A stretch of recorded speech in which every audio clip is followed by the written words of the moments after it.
Welcome to Content Conversions and Lead Generation webinar sponsored by Senior Living Smart. Our mission is to share thought leadership with the industry, and today we welcome Andy Crestadina, co-founder of Orbit Media. Welcome, Andy. Thanks, Deborah. I'm glad to be here. Glad to have you. We are excited to learn about what's new and cutting edge and innovative in inbound and content marketing. So I will let you take it away. I love this topic. I love this audience, and I'm excited to be giving you guys a sneak peek at what we'll be talking about at Smash on October 2nd. And this is a mini sort of crash course into how to generate a consistent flow of qualified visitors in demand through content and digital without a big out-of-pocket expense. So just to keep us focused on the slides, and because there's not much to look at through my camera anyway, I'm going to turn off the camera and we're going to jump in with the deck itself. Here we go. Okay, so I have come to believe that the word strategy itself is a little bit of jargon because it's a longer word that really not everyone has total agreement on the meaning. So whenever I hear the word strategy, I just think to myself, oh, this is a plan to reach a specific goal. Whenever I hear the word content strategy, which is definitely a buzzword in jargon, I think to myself, this is a plan to use content to reach a specific goal, a certain business goal. Now, the way that people talk about content though, and publishing, and this really popular concept of using blogs and social media and email marketing to put ourselves on a level playing field with bigger players, which is exactly what content marketing does. I think there's a misunderstanding about how it really works. What a lot of people sort of make it sound like is we publish things like blog posts, which is fine. We want to publish blog posts. It's useful to be a publisher. And when we publish those things, that the visitors to those blog posts will somehow magically move into our funnel and move straight to the service page, maybe about the community, the about page. They trust us and take action. But in my experience, it's not that common for someone who reads a blog post to become a lead or to move onto the service page or to really enter the funnel. In fact, brands that publish a lot of content maybe have lots of visitors to the blog. There's an analytics account with 1 million visitors to a blog in a year. But the percentage of people who read the blog and then become a lead might actually be pretty low, like 0.03% in this account. But what is common is that this content can attract links to a website, and those links can attract qualified visitors. Those links can help us attract qualified visitors, and here's how. It's links and authority that make a website likely to rank, make pages on that website likely to rank. So the blog posts may be, sure, they're useful to our audience, but they also have this PR benefit of attracting links to a website, which is partly how these service pages are going to end up becoming credible enough to rank. Really, there's lots of people who may go to the blog, but what we're trying to do is find someone right at that moment of need, right when they have that commercial intent, right when they search for that key phrase that indicates they may be planning a move, they may be needing our help, they may be looking for independent living, assisted living in our community. How do we attract those people?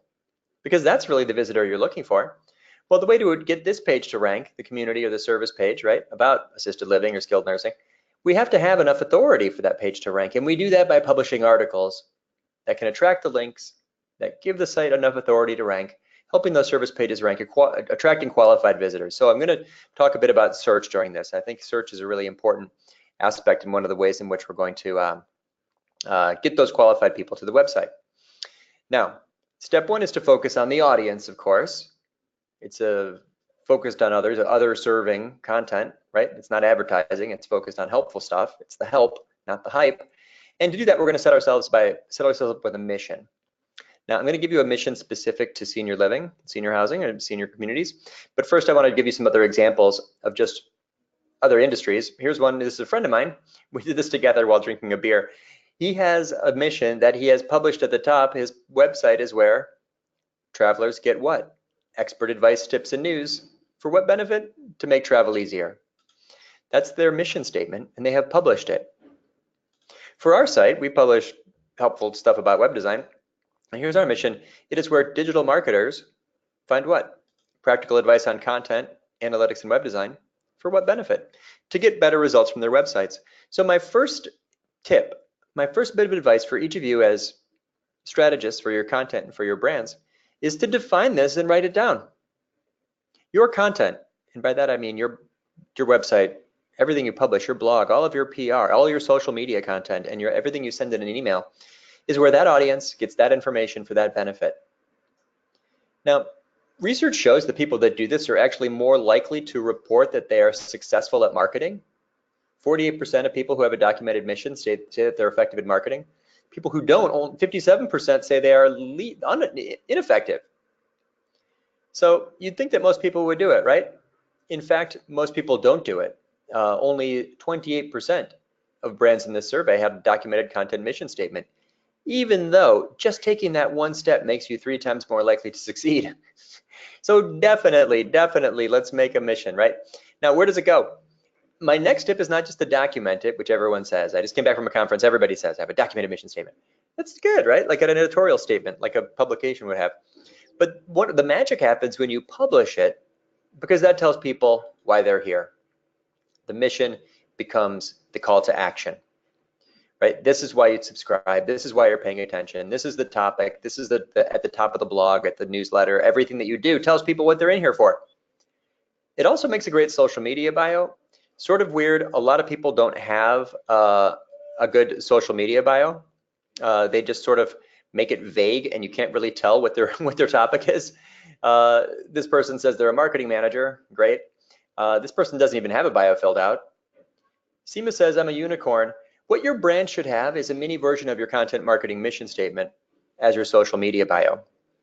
Now, I've got one here. I'm going to just say Chicago has a North Shore area. A lot of places have a North Shore area, so I'm just going to say North Shore because this may be your area may have a North Shore.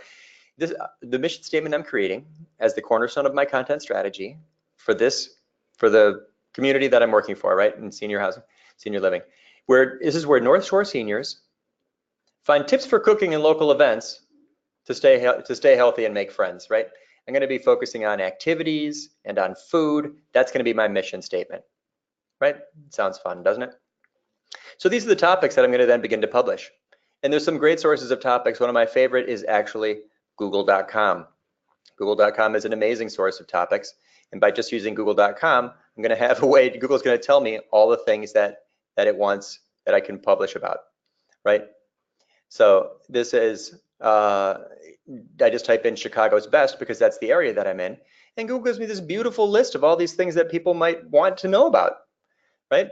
Pizza, TV, these are all topics that I could cover that align with my mission statement that tell people food activities or outdoor stuff. And if I drill down deeper by typing the next letter of the alphabet, it gives me more specific things. Places to stay, areas to live, boat tour, architectural boat tours. But it's long and slow and boring to type the next letter of the alphabet 26 times.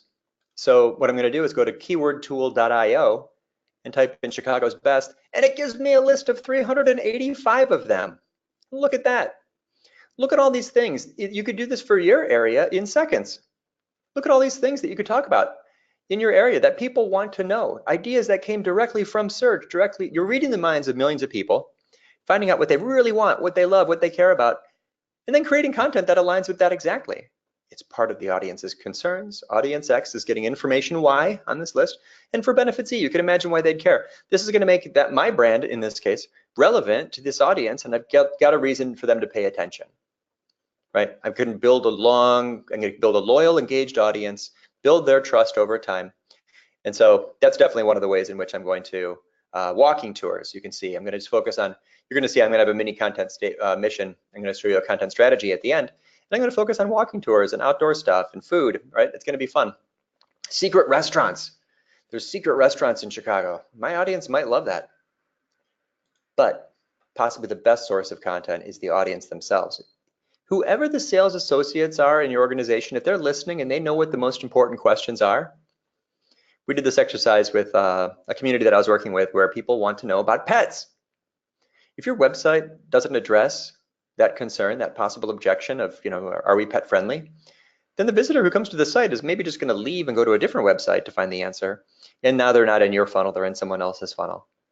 So it's the site, it's the company, it's the brand that publishes the most answers that has the best advantage in lead generation. Because answers and clarity are what correlates with conversion and leads. It makes a big difference. And one of the great tricks for this, right, the customer stories, the customer service team also get lots of questions.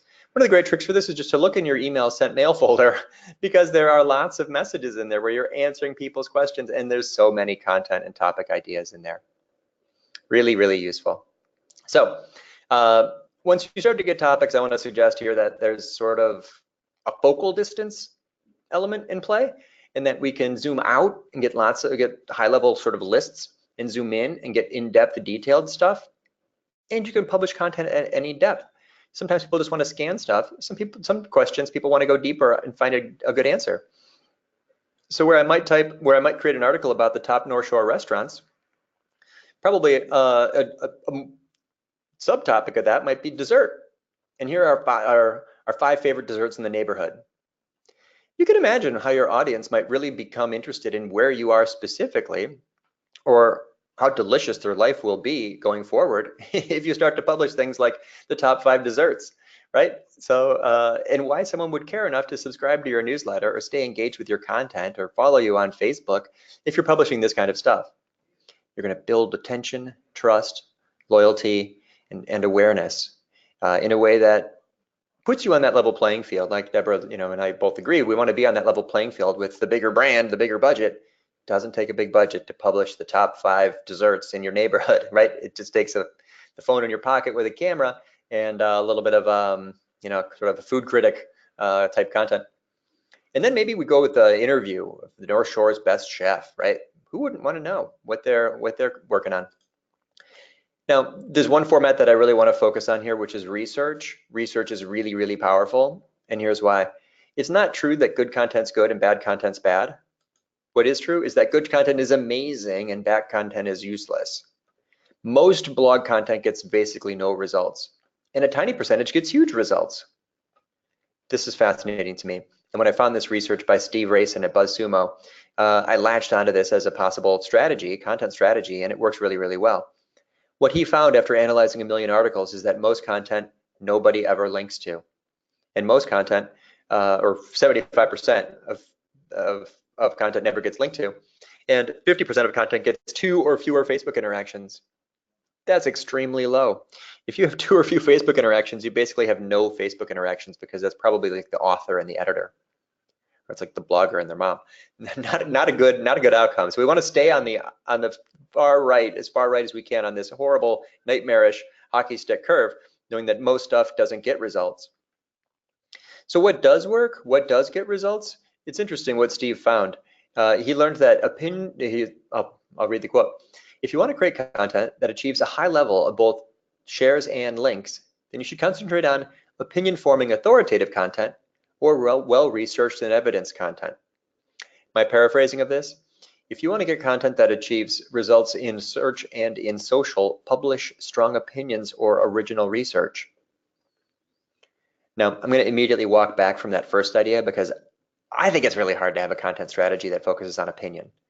To stick your neck out and to be slightly provocative, and you're going to make some enemies, and it's rarely do I meet a brand that is willing to publish strong op-ed content consistently, right?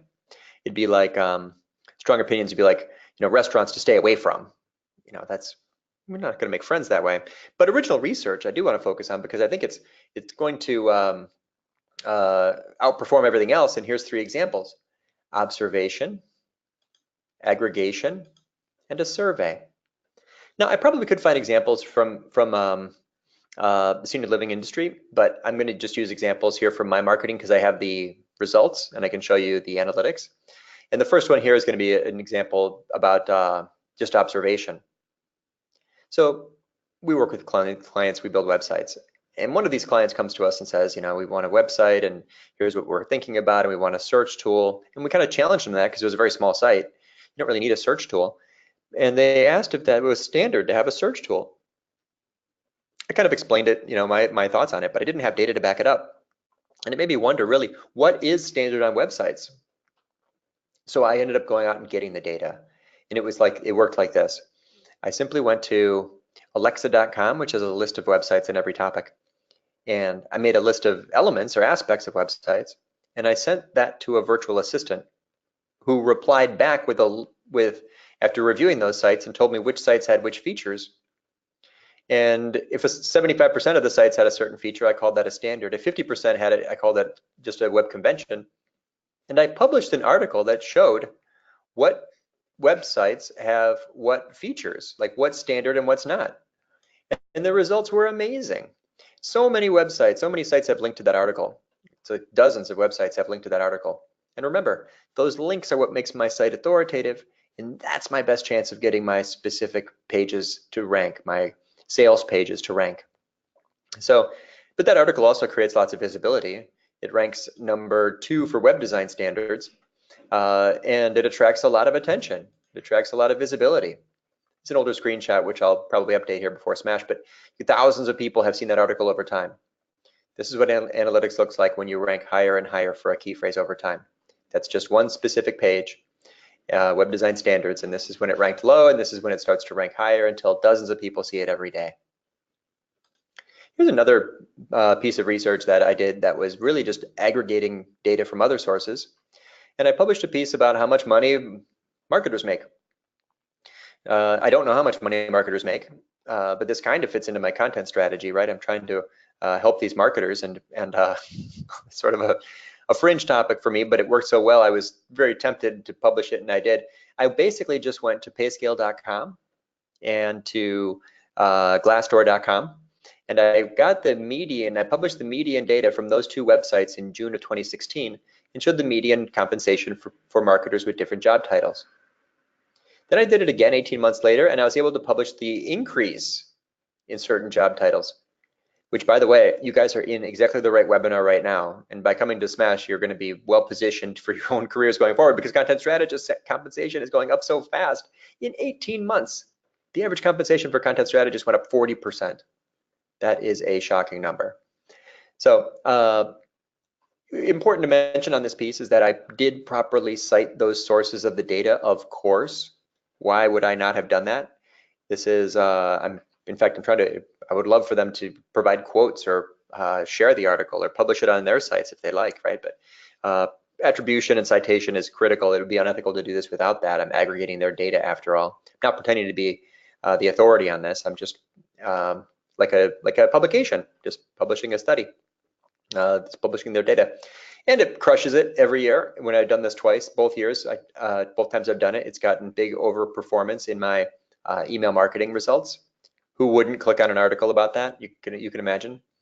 And it's gotten pickup. It's gotten picked up in the news. Marketing News Magazine, published by the American Marketing Association, put that in their print edition, in their career issue. Just asked if they could republish it. So of course, here you go. So this is, you're sort of conjuring news when you create research. It's just such a powerful format. The survey, though, is the big one. Every year I ask 1,000 bloggers to answer 11 questions about blogging, and the piece I publish ends up answering questions that would be unanswerable without a survey. For example, how much time does it take to write a blog post? Or content strategies about content marketing, right? So we're helping people understand how much time it takes to write a blog post, and the answers are 2 hours and 20 minutes in 2014, 3 hours and 20 minutes in 2017. The average time it takes to write a blog post has also gone up 40%. But this answered a question that was unanswered prior to this. We are the primary source for this data. Our website became the place where you go to get this information about how much time it takes to write a blog post. Yeah, so you can imagine how useful that is, right? And one of the benefits of being the primary source is that it generates lots of links and authority. That's going to create the rankings for those valuable phrases, the rankings for those service pages, creating qualified visitors and the chance to convert them into leads, right? We can't convert if we don't have the traffic. And to get the qualified traffic, we need the service pages to rank, right? Independent living, assisted living, skilled nursing facilities, all those, CCRC, all those phrases that we're trying to rank for. We have no chance of ranking against the bigger players unless we have enough authority, and the best way to get it is to publish original research. So I'd challenge each of you to ask yourselves, in your industry, what is it that people often say but rarely support? Is there a missing statistic in your industry? Find and publish that missing statistic, and you'll find that you'll get far better results than the average marketer. right? This you'll have published something totally original. Very, very useful, very powerful.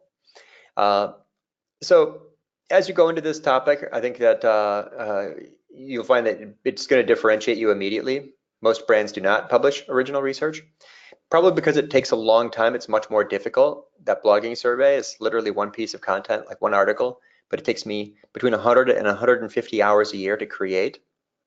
Most people just won't spend 150 hours on a piece of content, which is why you can differentiate yourself by going much bigger than those other brands, right? It doesn't take more money, it just takes more time. And then I like to use this quote from Sonia, who says, don't take shortcuts, they take too long. Putting 10 times the effort in your work might get you 100 times the result. It's just very common in digital. Formats are also a really important thing to consider, and there's a lot of bloggers that kind of make the mistake of just publishing stuff that is text, kind of insufficient. We should be publishing content that is visually compelling, and those visuals should be both interesting and useful, not just cute kitties and not just boring Wikipedia content. But this is my silly chart of putting the cat inside the Wikipedia logo. You get the idea. The point is that text is the weakest format for content, and videos are a more powerful format for content. So upgrade your content from text to images to video. We're also going to talk in a second about collaboration, about collaborative content. And the reason is there's a visual hierarchy on every page, everywhere, online and offline, where movement is more powerful at capturing and retaining visitors' attention, people's attention, than text. Movement's more powerful than text, and movement is more powerful than images. Sorry, and images are more powerful than text. I've actually made a chart that shows the laws of visual hierarchy. Something, what has lower prominence, visual prominence, what has higher prominence. Of course, bigger things, size is going to be the biggest factor. Where on the page, top of the page or the bottom of the page, right? Color, strong contrasting colors, right? If your whole site is sort of washed out in neutral tones, and you choose just one little spot of a bright color, it's going to get all the attention. Scan through your pages and ask yourself what is at the top of the visual hierarchy on each page. Is there a face? Are there flesh tones? Are there warm colors in contrast to cold colors? Or do you have lots of space around an element, which will make that element more prominent? We're trying to control the eye and control their attention as we guide them through a series of messages. Really powerful, really effective, and important way to do to guide attention. And my message here is to repurpose those text things. So just turning your top blog post into an infographic or a diagram will instantly be quite effective. Almost always works. Or better yet, turn that top blog post into a video. Or turn your top 3 articles into a guide. Or turn that top social media post into a newsletter subject line. Works so well, you'll feel like you're cheating. I have a friend, Larry Kim, who says that if you publish something, if you publish a lot of stuff and you end up looking at your analytics, you'll find you've got a lot of donkeys and you've got a couple of unicorns. When you find those unicorns, your job is then to make baby unicorns. Turn that effective thing into some other format and republish. Here's an example from another industry. A friend of mine or a client of mine sent me this. It's a PDF about windows, vinyl windows, why vinyl windows are bad. This is a long thing about why vinyl windows are so horrible, right? 137 things they won't tell you about vinyl windows. And it's a PDF file. Terrible for digital. PDF files don't have analytics. They're not really shareable. You can't, if it went viral, you'd never know. People would just send it as attachments, I guess. It needs to be an HTML page, right? So how can we repurpose this thing to be HTML pages or be website content? Well, my first question is, are people wondering about this? Yes, they are. I put them right into keywordtool.io and put in vinyl windows, and I found all these verses phrases. So immediately I could create content that ranks for these phrases by pulling out the data from that PDF file with proper citations, of course. So you can see how that become a search optimized article, but also what else was in there? There were images. I could make that infographic from that. There were statistics. I could put those on my landing pages to make my sales pages more compelling. There were also people. I could include experts with interview experts, right? I could find those people and interview them and get their insights in my content. Which brings me to this whole science of search versus social, right? This is going to work in search, we just said. Diagrams and visuals, that might work well in social. I'm totally fascinated by this topic of what works well where, and am coming to a better understanding about formats and channels. Long form content, it's going to work great in search. Compelling visuals, it's going to work great in social. Content that answers questions is good in search. Content that triggers emotion is good in social. If it meets expectations or if it's a bit unexpected. Because visitors in search are busy and visitors in social are bored. So these people are typing what they want in a keyboard. These people are just scrolling down on a piece of glass. These are quotes from experts. Make your content more authoritative and relevant in search, more likely to rank. But quotes from social influencers are really going to help you get that traction in social media, you can imagine. And this brings us to another really important tactic that we're going to combine and put together here into our content strategy: influencers and collaboration. So our blogging survey every year actually asks the question about, do you get strong results from your digital? It also asks the question, what kind of promotion tactics are you using? And what we find is that there's a correlation. People that use different tactics to promote content are more or less likely to say they get strong results. And the one tactic that is most likely to correlate with strong results is influencer outreach. 47%, no wonder it's such a hot topic. 47% of the people who collaborate with others say that they get strong results from their marketing. Could be it might be just digital PR, right? It's PR, it's journalists, it's editors, it's anyone who creates content, right? Like I said, like that chef, I'm going to interview a chef. That could be an influencer. So the tactic looks like this. Some guy publishes an article and we over here publish an article, but we socialized our article with our audience. We talked about it first on social media. Would this be a useful topic? We passed it around the office. We got more people involved. We talked to other communities or residents about what they would like to see in our content. And we took a few of them and included them in the piece itself. We put them in the content itself. Now, these two pieces go live. Who do you think gets more traction? This person, nobody knew that article was going to go live till the day it was published. But this piece, all these people were ready for it to be published. They were all expecting it. They were all part of the ideation and creation. Obviously, this piece will get greater social media traction. It's like stacking the deck.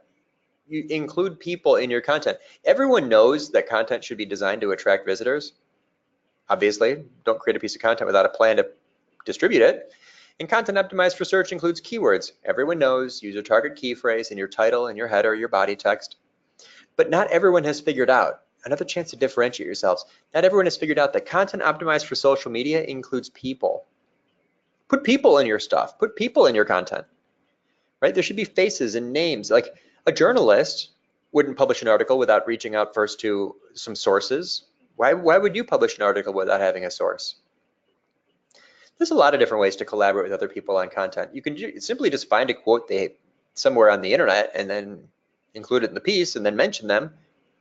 Then when it goes live, you can tell them you mentioned them in your piece. Not as effective as number two. When you reach out to someone and say, I'm making an article on this topic. Would you be interested in contributing a quote to this?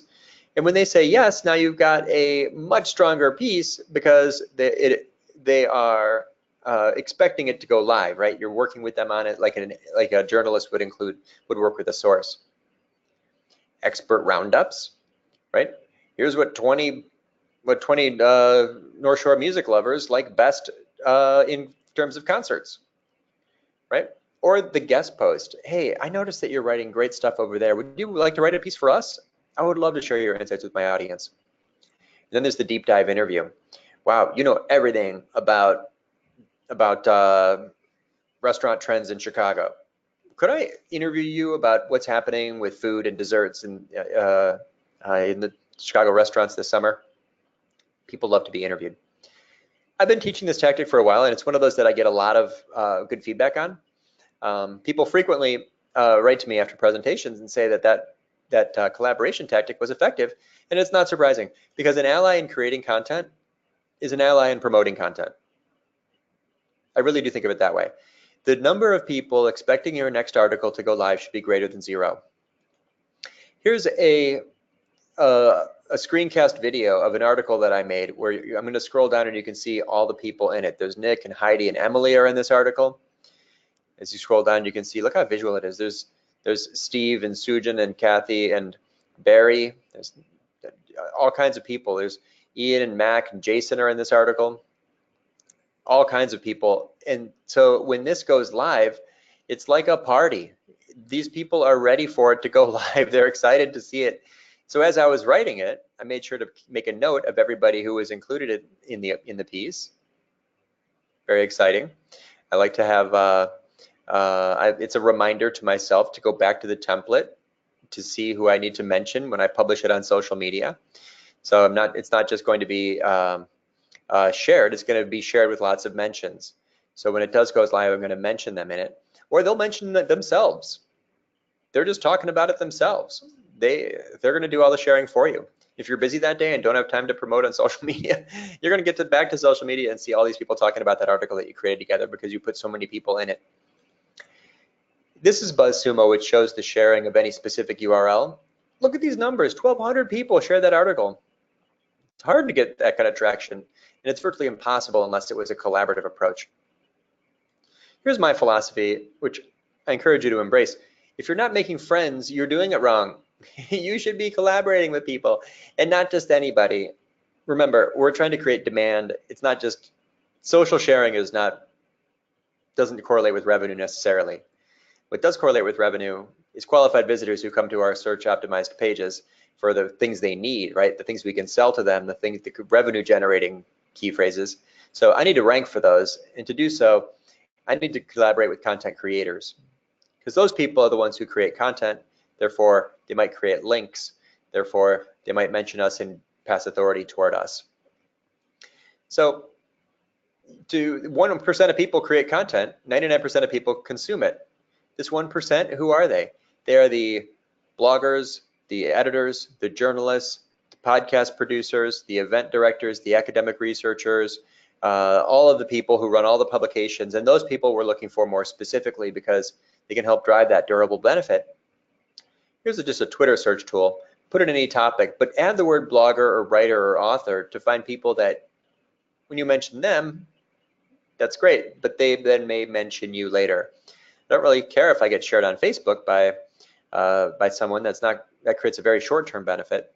But if somebody mentions me on their website and links back, that creates a very long-term benefit. Again, BuzzSumo has a tool that helps with this. It's for finding influencers. You can put it in any topic and search for just bloggers or journalists and check those boxes, and it will help you find them. Now, a more direct way, we're not just hoping that the people we collaborate with will link back to us. A more direct way to create authority is guest blogging and PR, and to write content, simply write content for other people. So two bloggers, again, we're doing two bloggers. Two bloggers, one creates articles, the other creates articles. This blogger just created 2 pieces of content. This article created 2 pieces, but pitched one to an editor. This guy over here is an editor. And now I'm using yellow as the off-site publication. Yellow means it's on someone else's website. And the dotted line is a link back to our site. So that's an SEO benefit. And they got a collaborator, a guest blogger to write an article for them. There's a blue one on their site. So they've got 3 articles associated with their brand. They got a link though, and they're making friends. Round 2. This person's got 4 articles. Good for you. This person has 6 articles associated with their brand. They've got 2 links from other websites. They've got 4 friends, better links, real connections, better search, better social. Round 4, it's a linear progression, but just imagine where these 2 bloggers end up. Just imagine where these 2 content programs lead. They lead to a completely different outcome. Nice blog, buddy. This is what great web marketing looks like. And the only difference is a collaborative mindset. That's the difference. So I want to share with you now and of course, social media is an amazing place to find editors on any topic. Whoever I'm looking for, cooking magazine editors, park district bloggers, anyone that fits into my strategy, I can find hundreds or thousands of them on LinkedIn in minutes. The LinkedIn Advanced Search tool, you can imagine any super specific person. The beauty is, social media is the world's greatest phone book. You just find the most specific people. It's incredible. And then when you pitch, I want to share with you the best pitch that I know and a real innovation, I think, in PR. This is from my friend Aaron Orendorf, who has written for all the top magazines and in just a few years became a very big name. And this is how he did it. He analyzed that publication, looked at how they structure their content. Is it visual? Is there lots of formatting? Are there subheads? Do they link to other content of their own? Do they mention other people? Is it long? Is it short? What are the headlines like with the tone and the voice? And then he crafts this beautifully constructed piece for that publication and pitches it with this pitch. I wrote an article for you, here it is. It's so brilliant because it's so simple. These editors many of them get too many pitches, and they don't want to go back and forth with you talking about headlines. They get 200 emails a day. So what Aaron has done is made it a no work proposition for them. They can simply look at what he sent and accept it or reject it. He made it possible for them to work with him without any back and forth, which is what they don't want to do. They don't have time for that anymore. This is not how PR doesn't really work the way it used to. Building relationships with editors, yeah, okay, but when you really when you're making the pitch, make it a no work proposition. Very smart.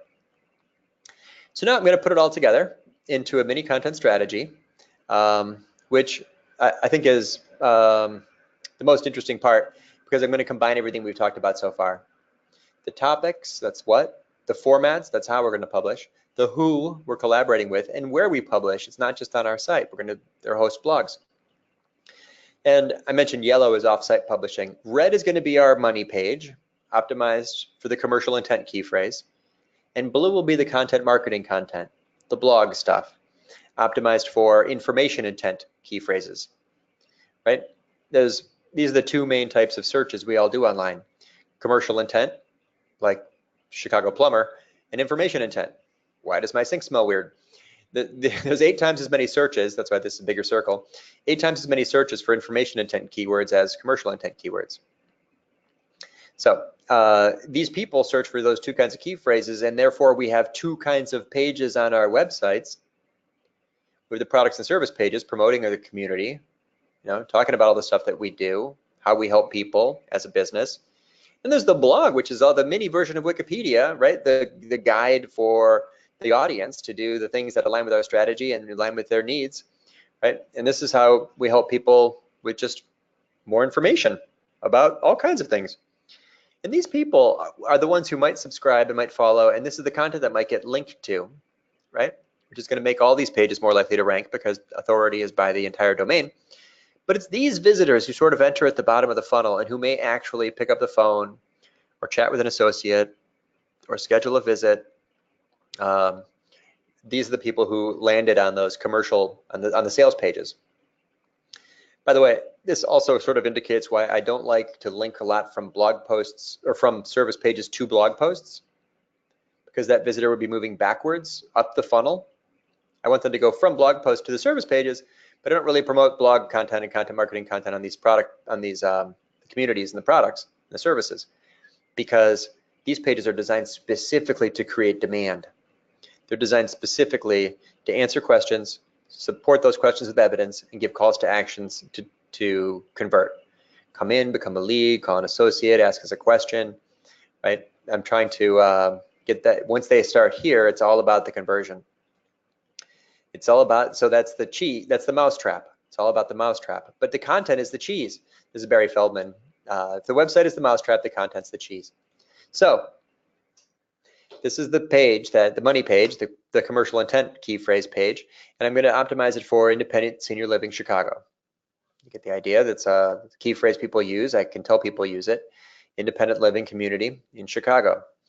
It has those answers and testimonials and calls to action. Like I said, it's conversion optimized, but it's also optimized to rank. Moz, this is a paid tool, but Moz shows me how difficult that key phrase is to rank for and how many people are searching for it. The 2 main criteria for targeting a key phrase. Now at Smash, we've done in-depth SEO sessions and workshops. I'm not going to go too deep into the SEO piece here, but you'll see how I'm going to target this key phrase, considering its difficulty. It's all in the context of my own site's authority. So the difficulty for this phrase is 27 on a scale of 1 to 100.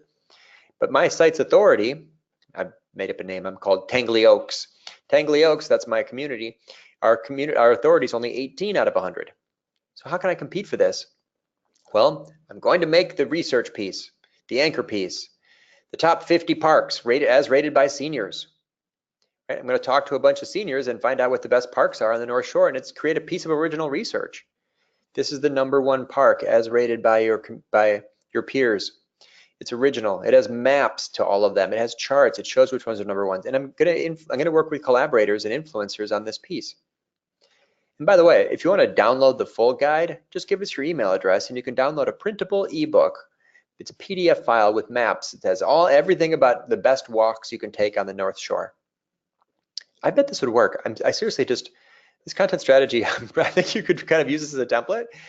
You get the idea. That's gated content, so I'm going to grow my list from that. The how-to article, remember my content strategy was partly about food. So the how-to article is parkside restaurants for weekday afternoons. Cool. So it's a combination of food and parks.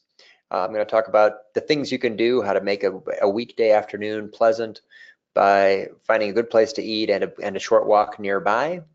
And I'm going to have all kinds of stuff from the anchor piece. I'm going to get a quote from an influencer from each of these different combination ideas, right? It's going to link back to my anchor piece. My anchor piece is more likely to rank here. I'm trying to get that to rank. I'm trying to build the authority of my site. I'm trying to attract visitors to my sales page.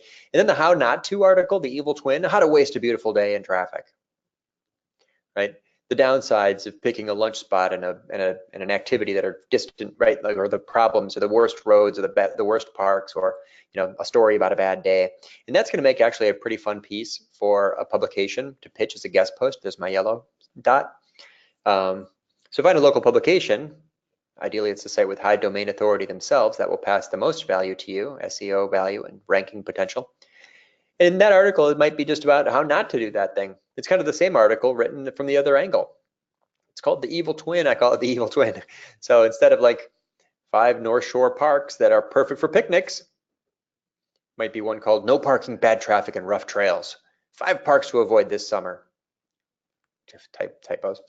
And then the infographic, the visuals, right? The visuals, the complete guide to the top parks for seniors.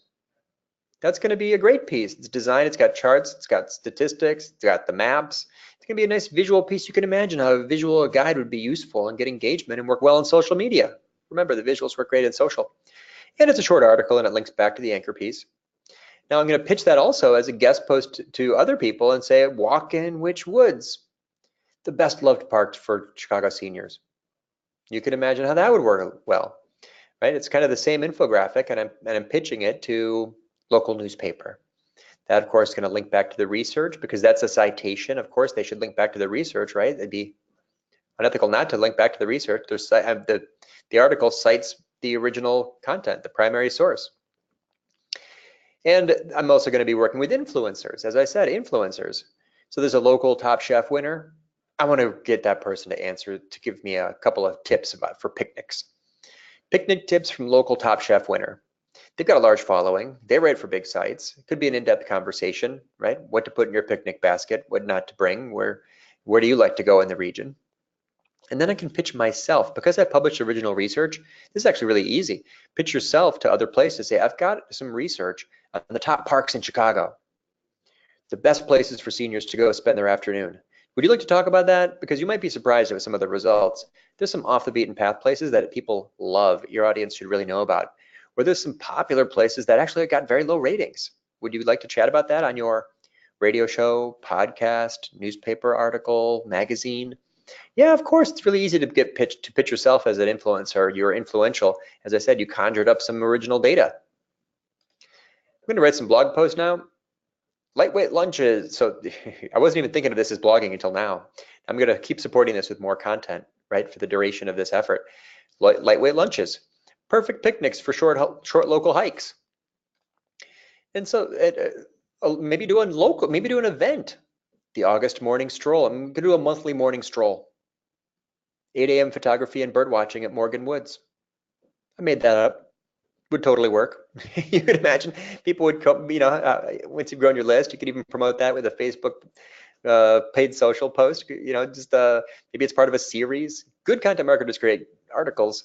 Great content marketers produce series of articles, or better yet, a series of events. This could be, you're going to do a live event where you're just walking through the woods, teaching photography, looking at nature. Some of the attendees are current residents, some might be prospects. They're all making friends. And then just, how about this one? Lunch, camera, action. What to bring when you're in the park, right? It's kind of a guide. It's how to do things. So what am I doing here? I have constructed a content strategy that is, yes, indeed, totally focused on generating high quality visitors who might need us the day they search for independent living, assisted living in Chicago. But to have the chance of ranking for that and to compete against the bigger companies, I need to build a family of content that supports it with some sensitivity to links and authority. I do that by creating an anchor piece. It's anchored in research. I've also got supportive content on other sites, offsite publishing, those yellow dots. I've also got content in other formats, these infographics, right? These diagrams, these maps. And I've got content produced by various people. Myself as an influencer pitched to others, or other influencers contributing their insights, right? Called the halo effect. If people like that person, that Top Chef winner, they'll like my brand because they're included in my content. I'm acting like a magazine. And then you get to this question of like, how often should you do this? You can do this anytime you want. You can build a hub like that anytime you want, right? You put that thing in the middle, that anchor piece, and I've got just a fake sort of sample content strategy here, publishing calendar, quarterly with anchor pieces, content upgrades for the download, media, upgraded formats, collaboration with different types of influencers, right? Do ongoing influencer marketing, PR pitches, of course, supported by blog posts. So basically, bottom line, great content strategists, they know their audience. They know the topics. They know where to find the topics. They're listening for topics. They know their keywords. They know some search. They know the chance of ranking and what to target. They don't just publish in text. They publish in all kinds of formats. And they don't do all the work themselves. They collaborate with others. They get the insights and views and voices of other people in their content. And they are not limited to their own website. They publish all over the place. They publish on all kinds of sites, right? So extremely effective combination. It's the difference between blogging, which might just be a series of weekly related topics. I think of it like a field of low hills, or content strategy, which is a mountain where these things build on each other, right? They're interconnected, they're related, they're thematic. You're focused on that theme for a longer duration. It's kind of off color, but I love the quote. This is that guy from Parks and Rec, Nick Offerman. He says, never half-ass two things, whole-ass one thing. And that's exactly what we need to do, right? This is not just wake up in the morning and decide what to publish and post something on Facebook. And no, we're going to build a content strategy focused. It's mission-driven, it's PR focused, it's anchored in research, and it's powered by influencers. So you can go deeper with the book. I wrote a book about this. It's called Content Chemistry. It's an illustrated handbook for content marketing. And also Smash, Tuesday, August 2nd. So that said, I'm going to turn my camera back on and come back. And Deborah, maybe we can chat again a bit more and answer a few questions.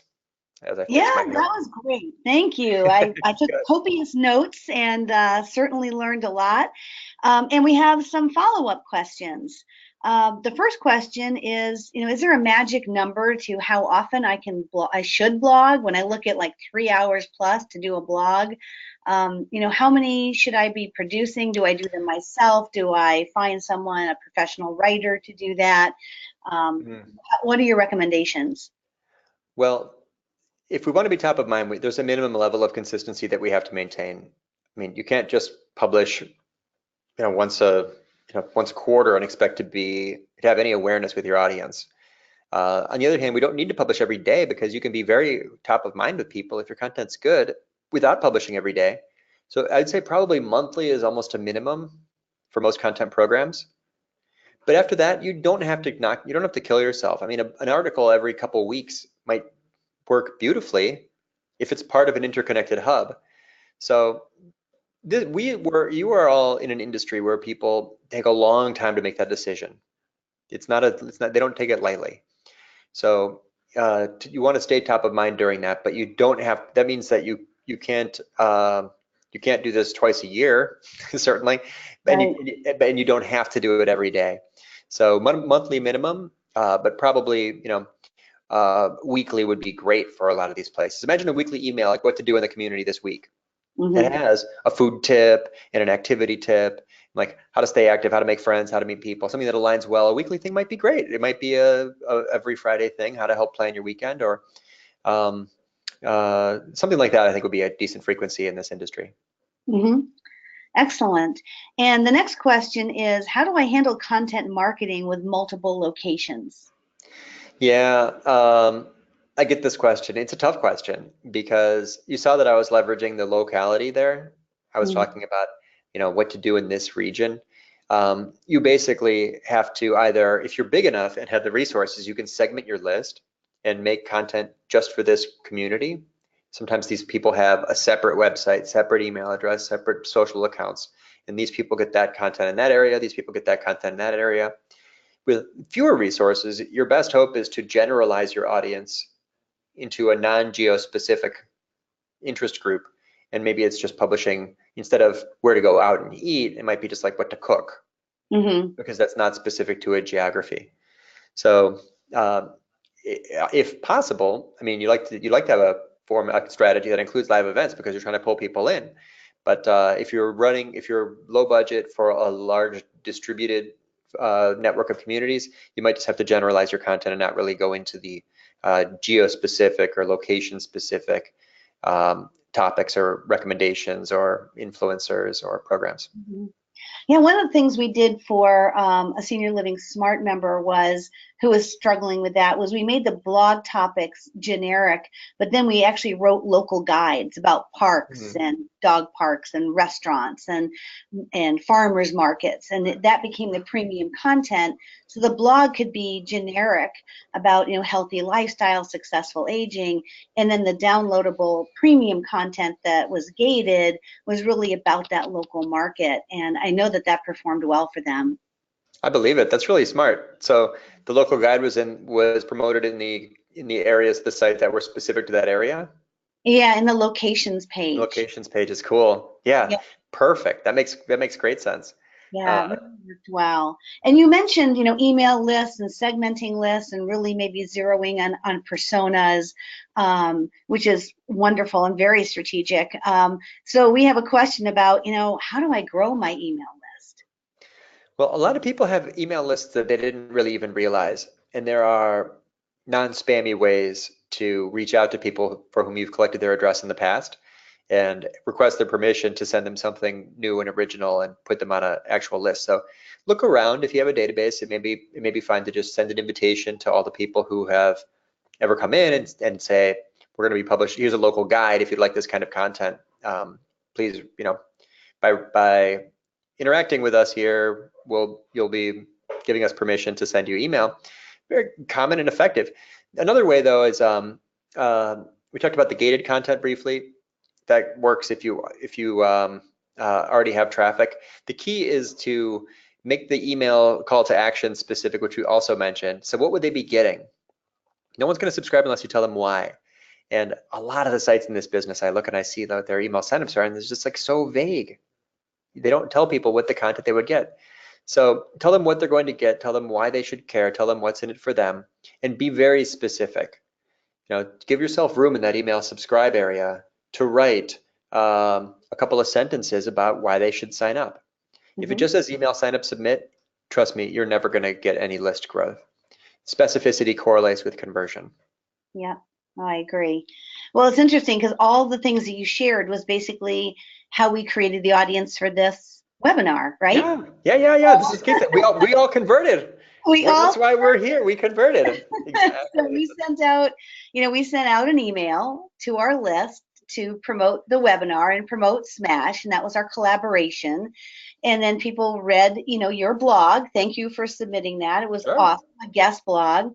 We linked to your book, so hopefully we had some positive impact. We promoted Smash, brought people to a landing page, which gave them your bio and then specific bullet points about what they would get out of trading their personal precious time to having this interaction.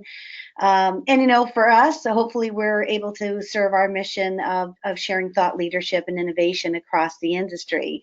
So it's interesting to see how everyone ended up here today on this wonderful webinar as a result of everything that you just shared, basically. It's not weird. It's what we just did here, how everyone ended up becoming aware of this, becoming interested and converting to this. Just you can reverse engineer demand for each of your brands by just looking at how you interacted with this content and the different formats, how there's a live event involved. There's several formats for content involved. There's all kind, different interactions that it took to bring all of us together just for this. If you could actually use this exact webinar as a template to create a content strategy that could fill the room for your next tour, live event, opportunity to visit your community. We all engage with content all the time. We all convert all the time. Just pay close attention to what triggered you in those interactions, and then that might give you ideas. And then when you execute, go back and look and see what worked and what didn't, and then keep improving the stuff that worked. We are all audiences. It's not, I think that reminding ourselves that it's not them, it's us. We don't take action without a strong reason. We like content that includes sources and experts. We don't want to read long blocks of text. So empathy shouldn't be such a challenge. Sometimes it is, but it really shouldn't be.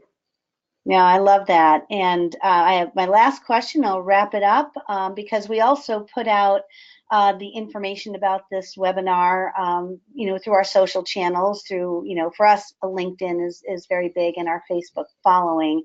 And I'm sure we put it out through Twitter as well. So the other part of this that we didn't spend a lot of time on, and maybe we will more at Smash, is really what tools do you recommend for measuring the results and really understanding the ROI of all of the investment of resources and time and what converted. Well, the minimum is a website that can easily be updated through a content management system like WordPress, something similar. A database for managing and organizing your prospects and your audience, a CRM. Almost everyone should have the next level of maturity would be definitely to have a CRM. An email service provider like MailChimp or something like that. A analytics tool, Google Analytics. So I think the basics would be like WordPress, MailChimp, Google Analytics. The next level beyond that with a little more sophistication is a CRM, maybe not Salesforce, but something like that. But then when you go way up higher in the scale of maturity, you're using SEO tools like Moz or SEMrush, or research tools like BuzzSumo. These are the more like digital marketing, really popular, extremely effective, very useful tools I use every day. And then I'm not even at this level of sophistication, but there are companies that spend like $1,000 a month or more for like a HubSpot. If you're going to use a tool like that, like real marketing automation, you should have that comes later. You've done this process here. You've gone through this many times, and so you have lots of downloadable stuff. You already have lots of leads. You probably don't need marketing automation until you already have lots of downloadable assets, content in many formats, a decent sized list, a steady stream of disorganized leads, and marketing automation can help solve those problems. Prior to that, I don't really recommend spending the kind of money on fancy tools. Don't automate anything until you've done it manually a whole bunch. Mm-hmm. Great advice. Well, looking forward to seeing you at Smash October 1st to 3rd. Senior Living Smart's offering a $600 discount. So for listeners who have not yet registered, SLS 600 will get you a nice $600 savings. And I'll be speaking there as well. So Andy, looking forward to spending some time with you. Thanks so much for joining us today. Thank you, Deborah. This was a pleasure. Take care. Take care. Bye-bye. Bye.